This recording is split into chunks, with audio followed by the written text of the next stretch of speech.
In a city with recreations of a pyramid, New York City, Paris, and even a circus, how do you stand out? Well, you build a Death Star. Allegiant Stadium is home to the Las Vegas Raiders of the NFL. The towering dome structure is covered in tinted black glass and metal. Really, the only color showing on the outside is the bright orange Allegiant Airlines logo, or perhaps the faint light of the Al Davis Eternal Flame glowing inside. Allegiant Stadium is the newest, latest, and greatest NFL stadium, with some of its contemporaries being Mercedes-Benz Stadium in Atlanta and US Bank Stadium in Minneapolis. Allegiant Stadium stands out from the crowd as it's the start of a new legacy for the Las Vegas Raiders, who recently moved from Oakland.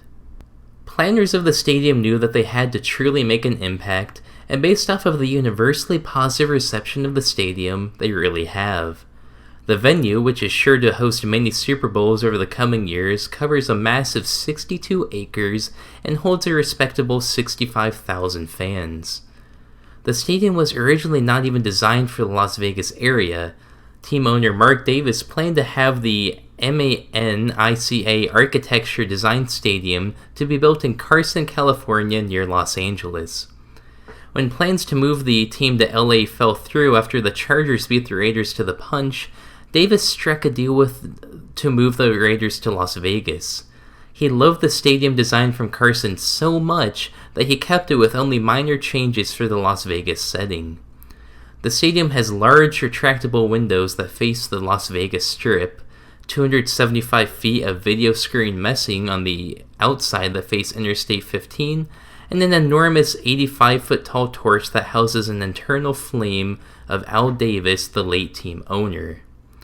The playing surface for the Raiders is a grass field that rolls into place, similar to the one found at State Farm Stadium, home of the Arizona Cardinals.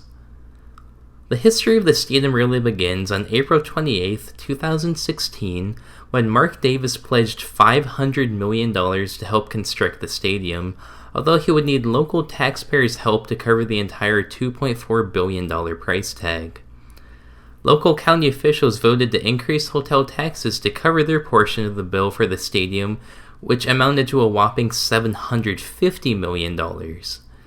After a lengthy search process, the Raiders chose a site just across from Mandalay Bay on the other side of the interstate in an area that was previously an empty lot. A 30-year lease was signed for the stadium, and construction would soon begin on the Raiders' new home. The stadium is designed with plans for it to become a perennial host for the Super Bowl and other NFL events such as the Pro Bowl.